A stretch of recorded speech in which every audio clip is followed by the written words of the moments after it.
If you look at the performance of most of the global markets in 2022, very clearly India stood out. The US was down 21%. Emerging markets as a whole were down 22%. Asia ex Japan was down 21%. And the Nifty just about eked out a positive return of 5%. There is a very high probability that after a very modest 5% return on the Nifty, you could have a solid double-digit return on the Nifty this year. And if that happens, then again going by the historical trend, you will have a very strong rebound in mid and small caps. India will continue to lead GDP growth amongst all the leading countries in the world. With healthy balance sheets, with growing ROE, growing profitability, it is completely justifiable that the Indian markets trade at the multiples at which they are trading. And it's not excessively expensive if you look at the forward PE multiple for FY24, the Indian markets are trading roughly at about 16.6 times, which is very reasonable given the quality of balance sheets and that relatively India will perform better than anybody else in the world. When the economies in the West go through a problem, companies want to cut costs and improve productivity. And one way of cutting costs is to actually outsource more. And clearly, Indian companies have benefited from greater outsourcing. Fantastic margins that the banks have seen may top out in the fourth quarter, and there could incrementally be a little bit of pressure. Nothing that we need to worry significantly, but I think that the best of the banking results will be there in the third quarter and the fourth quarter, and then next year things should stabilize and normalize. The fundamentals of the banking system continue to remain reasonably robust, and especially the banks where we have an exposure, and therefore we have nothing to worry. We believe that after this correction, the banks will continue to do well, and we are reasonably safe and happy with the exposure that we have. These relative valuation moves are not something which is long term.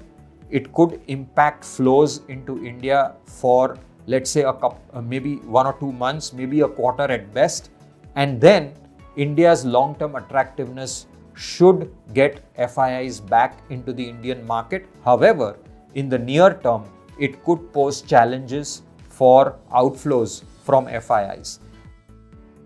Hopefully, in the next financial year, we should see the markets bouncing back. Having said that, we now believe that the markets are no longer expensive like they were. As we see calm returning to the banking sector and global markets, we do believe that the Indian banks should also claw back the correction that we have seen. So we believe that barring any large significant upheavals like we saw in 2022, 2023 should be a much better year for equities, because simply put, we will not see any more PE contraction because interest rates have topped out, broadly speaking. And as commodities have corrected, we are starting to see improvement in EBITDA margins and hence on PAT and EPS growth. We believe that if the US goes into contraction, it may take 1 or 2 quarters for the general IT services companies to bottom out, but the ER&D companies should continue to deliver superior growth, superior profitability, and superior stock price performance. FIIs are coming back to India because of the strong earnings growth story. We've been very bullish on manufacturing as an investment theme over the next couple of years. We are starting to see that in the real numbers as well. The structure of the market or the leadership in the market is turning towards manufacturing, capital goods, infrastructure, auto, and banks. The structure of the market or the leadership of the market is slowly changing. Whether it's large caps, whether it's mid caps, or whether it's small caps, almost 50% of the stocks from the top 500 companies are trading at new 52-week highs, and many of them are also breaking out into a lifetime high. Why is this data important?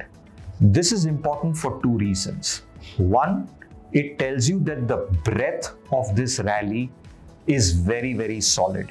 It is across all market capitalizations, large, mid, and small. Secondly, when you have such a broad rally and more than 50% of the stocks are at new highs, it tells you that the quality or the strength of this rally is very, very superior. This time, it's different. The breadth of the market is very, very good, and you are seeing a very broad-based rally across all market capitalizations. This is a very healthy sign of a very healthy bull market. The quality and the breadth of the rally is very strong. We are just getting started. Yes, along this new rally that we are seeing, there will be corrections, there will be a phase of consolidation, but I can tell you with experience of several cycles that the quality of the rally tells us that this rally is likely to last much longer and it is much stronger than what we have seen in the past. The markets have really consolidated. We've had a 20+ month of consolidation, and now finally the markets have broken out. And we've spoken about this in the past, that as we come towards the end of the rate hiking cycle, and as margins start to improve and earnings start to come up, the markets have started to respond. If you look at a 5-year average of the Nifty, the mid cap and the small cap index, what all these three indices are today trading at is almost similar to 5-year averages. And let me remind you that if you believe that the next few years the economy is going to grow faster, companies are going to go faster, earnings are going to go faster, then we believe that the markets are not at all overvalued. And therefore, investors should not look at the markets from a very short-term perspective.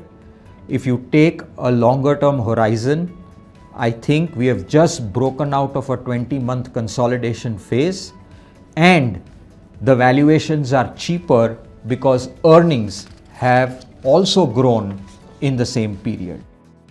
The earnings growth of India Inc. is very, very solid. Markets are not expensive. They are rallying because earnings growth is there, and clearly interest rates seem to be topping out. Therefore, I think we believe that we continue to remain very constructive on the markets over the next few years. Investors should cut out all the noise that is there and focus on the fundamentals. We are seeing a very, very healthy growth of earnings in India after a very, very long period of time. And as we have been reiterating, our confidence on the markets are largely based on the fact that we continue to see very robust earnings growth from a broad section of companies.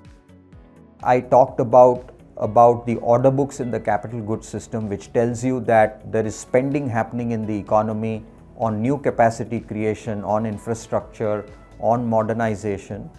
And if you look at the health of the banking sector, it gives the confidence that all is well as far as the economy is concerned. So earnings are strong. If the banking system is good and the country is spending on new capacity creation, I think all of this gives us the confidence that our fundamentals seem to be very sound. The macro is in our favor, and so is also the micro and the earnings picture. So I don't think that markets are anywhere overvalued given this context. Coming to small and mid caps, which have run up slightly ahead in the last few months. But if you look at a slightly longer term context, right, if you look at where the markets were in October 21, which is when last time the broader markets peaked, valuations for Nifty small and mid caps are at a discount to where they were in October. After a very good run, you could have a phase where the markets could go sideways or even correct. But at a more structural fundamental level, I do not think that the markets are overvalued. I think there are opportunities across the spectrum, right? But there is an old saying in the markets ki naye race ka naya ghoda, right? Every bull market has new leadership. And typically what we've seen from experience of cycles is that every 8-10 years there is a change in leadership. I think if we look at this bull market, if we can call one, from the lows of COVID to where we are today, I would say that we see clear tailwinds in manufacturing as a big theme. Manufacturing as a theme clearly to me is a theme for the next 10 years in India. I think by the end of this earnings season, it would be fair to say that everything that we lost in 2022 has almost been recouped in 2023. So after this quarter is done, it would be fair to say we are even Steven. And from the second half of this year, it is all about incremental growth that we will see in top line and profitability. Nifty earnings have doubled in the last 4 years. However, the Nifty is up only 65%. So we believe that the markets aren't expensive as everybody in the media and the chatter makes it out to be. We believe there is a lot of catch up that needs to be done. And a large part of that is because we've seen very robust earnings growth in the last 4 years for India Inc. The real story in the current year is that all the margins that we lost have been now recouped by the end of this quarter. So from here on, we are kind of even Stevens. We lost margins in 22, we regained it back by the first half of 23. And therefore, the broad rally that we've seen from April onwards up until recently is actually backed by very fundamental earnings growth and strong numbers. The economic momentum in India continues to be very, very strong.